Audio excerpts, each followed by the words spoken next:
ನೂರಾರು ವರ್ಷದ ಕನಸು ಸಾಕಾರಗೊಂಡಿದೆ. ಅಯೋಧ್ಯೆಯಲ್ಲಿ ರಾಮ ಮಂದಿರ ತಲೆ ಎತ್ತಿ ನಿಂತಿದೆ. ರಾಮ ಮಂದಿರದ ವಿಗ್ರಹವನ್ನು, ರಾಮಲಲ್ಲ ವಿಗ್ರಹವನ್ನು ಕರ್ನಾಟಕದಿಂದ ಕೆತ್ತಿರ್ತಕ್ಕಂತಹ ಅರುಣ್ ಯೋಗಿರಾಜ್ ಅವರ ವಿಗ್ರಹ ಫೈನಲ್ ಆಗಿದೆ. ಪ್ರಾಣ ಪ್ರತಿಷ್ಠಾಪನೆ ಕೂಡ ಆಗಿದೆ. ಇನ್ನೊಬ್ಬರು ಕರ್ನಾಟಕದಿಂದ GL ಭಟ್ ಇವರು ಕೂಡ ರಾಮ ಮಂದಿರಕ್ಕಾಗಿ ರಾಮಲಲ್ಲ ವಿಗ್ರಹವನ್ನು ಕೂಡ ಕೆತ್ತಿದ್ರು. ಅದು ಕೂಡ ಸೊಗಸಾಗಿ ಮೂಡಿ ಬಂದಿದೆ. ಈಗ ನಮ್ಮ ಜೊತೆ GL ಭಟ್ ಅವರು ಇದ್ದಾರೆ. ಸರ್, ಕರ್ನಾಟಕದಿಂದ ಇಬ್ಬರು ಕಲಾವಿದರು ಬಂದು ಮೂರ್ತಿಯನ್ನು ಕೆತ್ತಿದ್ರಿ. ಫೈನಲ್ ಆಗಿ ಅರುಣ್ ಯೋಗಿರಾಜ್ ಅವ್ರದ್ದು ಮೂರ್ತಿ ಆಯ್ಕೆ ಆಗಿದೆ. ಇದಕ್ಕೆ ನೀವೇನು ಹೇಳ್ತೀರಾ? ಅರುಣ್ ಯೋಗಿರಾಜು ಮತ್ತು ನಾನಾಗಲಿ ಅಥವಾ ನಮ್ಮ ಭಾರತದ ಕಲಾವಿದರಾಗಲಿ ನಾವೆಲ್ಲ ಒಂದೇ ಕುಟುಂಬದ ಸದಸ್ಯರುಗಳಾದ್ದರಿಂದ ಇಲ್ಲಿ ವೈಯಕ್ತಿಕವಾದ ಯಾವ ವಿಶೇಷತೆಯೂ ಇಲ್ಲ. ಕರ್ನಾಟಕ ಮತ್ತು ಅಯೋಧ್ಯೆ ಸಂಬಂಧ ಬಹಳ ವರ್ಷಗಳಿಂದ ಮೂಡು ಬಂದಂತಹದ್ದು. ಹೇಗೆ ರಾಮನಿಗೆ ಎಷ್ಟು ಒಂದು ಪ್ರಾಧಾನ್ಯತೆ ಇದೆಯೋ ಅಷ್ಟೇ ಪ್ರಾಧಾನ್ಯತೆಯನ್ನು ಹನುಮನು ಕೂಡ ಪಡ್ಕೊಂಡಿದ್ದಾನೆ.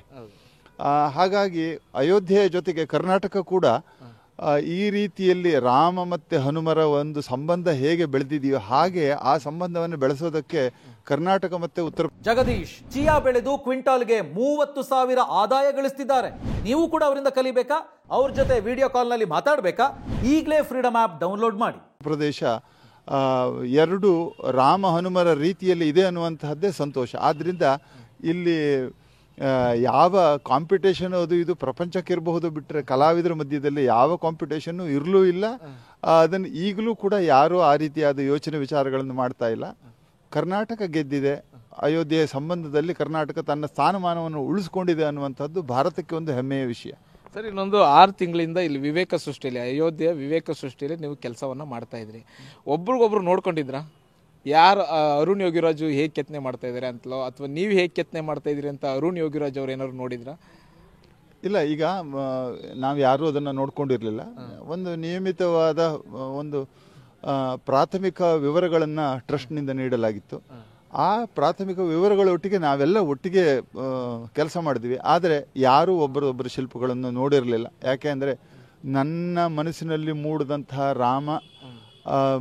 ರಾಮನಿಗೆ ಬೇರೆ ಇನ್ಯಾವುದೇ ಒಂದು ಪ್ರಭಾವ ಆಗಬಾರ್ದು ಅನ್ನೋ ಇನ್ಫ್ಲುಯೆನ್ಸ್ ಆಗಬಾರ್ದು ಅಂತ ಅದನ್ನು ನಾನು ಕನ್ನಡದಲ್ಲಿ ಈ ಕೆಲವು ವಿವರಗಳು ಹೆಚ್ಚು ಸಂಬಂಧ ಇರೋದ್ರಿಂದ, ಕರ್ನಾಟಕದ ಸಂಬಂಧ ಕನ್ನಡದ ಮೂಲಕ ಹೆಚ್ಚು ಬಂದಿದ್ದರಿಂದ ಇಂಗ್ಲೀಷನ್ನೂ ಮಾತಾಡ್ತೀವಿ. ಆದ್ದರಿಂದ ನನಗೆ ಬಹಳ ಸಂತೋಷ, ಹೆಮ್ಮೆ ಇದೆ. ನಾವು ನೋಡಬಾರ್ದು ಅಂತ ಯಾರೂ ಏನು ಹೇಳಿರಲಿಲ್ಲ. ನಮ್ಮ ಮನಸ್ಸಿನೊಂದು ಸಂಕಲ್ಪದಲ್ಲಿ ನಾವು ಅದನ್ನು ಮಾಡಿಕೊಂಡು ಕೊನೆಗೆ ಪೂರ್ಣ ಆಗಿ ಜಡ್ಜ್ಮೆಂಟ್ ಆದ ನಂತರ ನಾವು ಒಬ್ರದೊಬ್ರದನ್ನು ಶಿಲ್ಪವನ್ನು ನೋಡ್ಕೊಂಡ್ವಿ, ಅಭಿನಂದಿಸ್ಕೊಂಡ್ವಿ, ಆನಂದ ಪಟ್ವಿ. ಬಾಲರಾಮನ ಮೂರ್ತಿಗೆ ನಿಮ್ಮ ತಯಾರಿ ಹೇಗಿತ್ತು ಅಂತ ಸರ್? ಅದು ಒಂಥರ ವ್ರತನೇ. 6 ತಿಂಗಳ ಕಾಲ ಅಯೋಧ್ಯೆಯಲ್ಲಿ ನೀವು ಕೂಡ ವ್ರತ ಥರದ್ದೇ ಮಾಡಿ ಆಚರಣೆಯನ್ನು ಮಾಡಿ ನೀವು ಶಿಲ್ಪಿ ಫೈನಲಿ ವಿಗ್ರಹವನ್ನು ರೆಡಿ ಮಾಡಿದ್ದೀರಿ. ಅದು ಹೇಗಿತ್ತು ಪ್ರೋಸೆಸ್ ಅಂತ? ಭಾಳ ಚೆನ್ನಾಗಿತ್ತು, ಸೊಗಸಾಗಿತ್ತು. ಒಂದೇ ಕಡೆಗೆ ಎಲ್ಲ ಒಟ್ಟಿಗೆ ಇರ್ತಾ ಇದ್ವಿ. ಊಟ, ಆಟ, ಪ್ರತಿಯೊಂದರಲ್ಲೂ ನಾವೆಲ್ಲ ಒಟ್ಟಿಗೆ ಇದ್ವಿ. ಆದರೆ ಕಲೆಯ ವಿಷಯ ಬಂದಾವಾಗ ನಮ್ಮ ಮನಸ್ಸಿನ ಚಿಂತನೆಗಳನ್ನು ಸಾಕಾರ ರೂಪ ಕೊಡುವ ದೃಷ್ಟಿಯಿಂದ ನಾವು ತದೇಕ ಚಿತ್ತದಿಂದ ಅದರ ಅಧ್ಯಯನವನ್ನು ಮಾಡ್ತಾ ಇದ್ವಿ. ಸಮಯದ ಪರಿಮಿತಿ ಇಲ್ಲದೇ ಬೆಳಿಗ್ಗೆ 5-6 ಗಂಟೆಗೆ ಹೋಗೋದಾಗಲಿ, ರಾತ್ರಿ 10-12 ಗಂಟೆಗೆ ಕೆಲಸ ಮಾಡೋದಾಗಲಿ ಇತ್ಯಾದಿ ಎಲ್ಲ ಮನಸ್ಸಿನ ಭಾವನೆಗಳು ಯಾವಾಗ ಮೂಡ್ತಾವೋ, ಏನು ಮಾಡಬೇಕು ಅಂತ ಅನಿಸ್ತಾ ಇತ್ತು, ಅದ್ರ ಬಗ್ಗೆ ಚಿಂತನೆ ಮಂಥನ ಮಾಡಿಕೊಂಡು ಕೆಲಸಗಳನ್ನು ಮುಂದುವರಿಸ್ಕೊಂಡು ಹೋಗ್ತಾ ಇದ್ವಿ.